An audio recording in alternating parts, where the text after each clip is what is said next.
Today is July 7th, Erev Shabbat, Parshat Pinchas, the beginning of the 3 weeks. We read the second half of Pinchas about various sacrificial components. Interesting why it's here, not for now. And then there's a line. There's a line that we're told here, that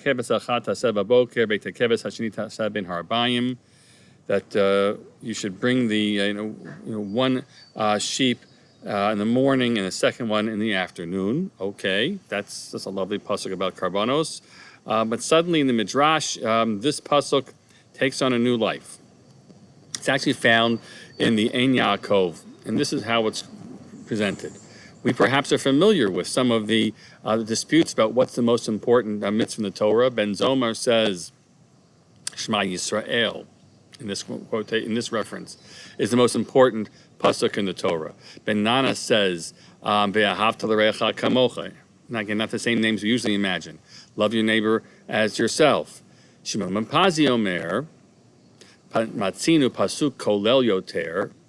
I find an even more important pasuk that captures the essence of the Torah, v'hu, and that pasuk is et hakeves ha'echad ta'aseh baboker, that you should bring the sacrifice, as we describe the daily sacrifice every morning and every afternoon. Amad Rav Ploni al Raglav, Amar halacha keben pazi.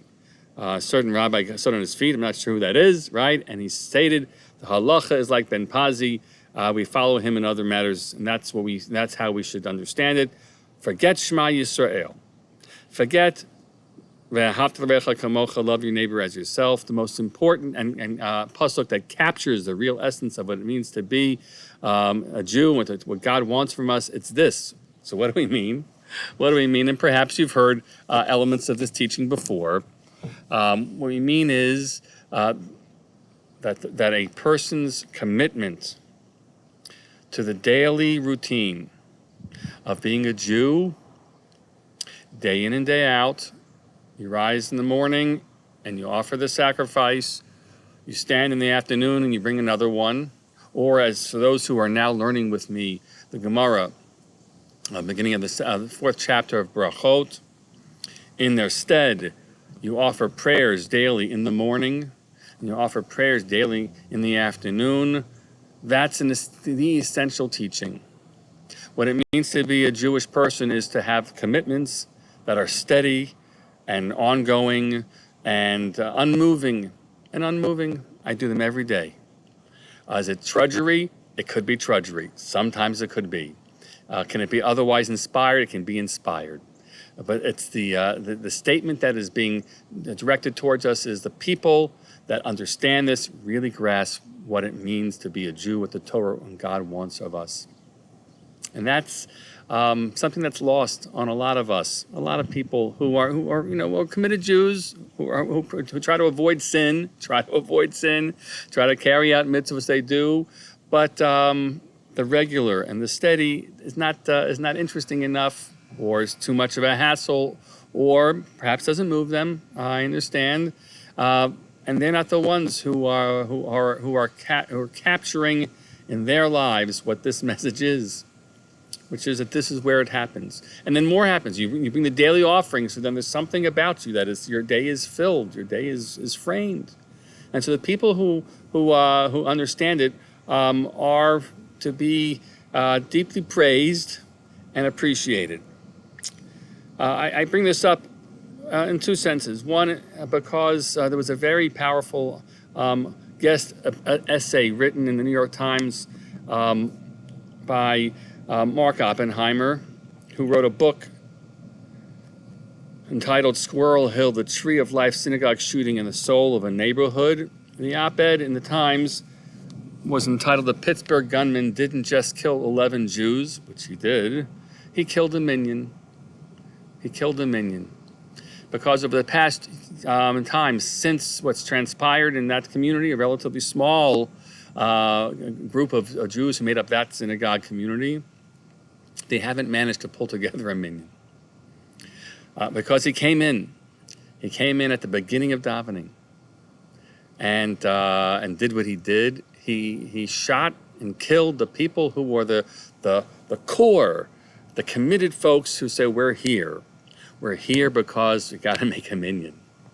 It's the essence of it. I'll read you one line that he says, which is just so powerful. Wait a moment, if I could just pause it and find that line. This is what he writes, explaining this to the world. Even the discussion about whether the person's name should, I'd rather not mention the guy's name, should be sentenced to death from the federal law can be imposed if his actions were hate crimes or obstructed the free exercise of religious beliefs resulting in death. That feels a bit abstract, he says. After all, what does it mean to obstruct religious practice? For Jews, something quite specific. Because there are numerous religious practices that we cannot do without a quorum of 10, the loss of those stalwart, often unsung members of the community radically alters our literal ability to observe. Those are the stalwart, often unsung members. That's what was killed that day. Every Jew matters, but we come to appreciate sometimes names. And honestly, the Shabbat after the killings, we made sure we had pictures of everyone and shared their names. And those names are just because they're Jews, but at the same time to recognize the people who are there in the morning, Shabbat morning, soon after the synagogue building is opened. The people caught in his gunfire were reliable attendees, the one who showed up early, who kept the community running. Those are the people that he killed in his action.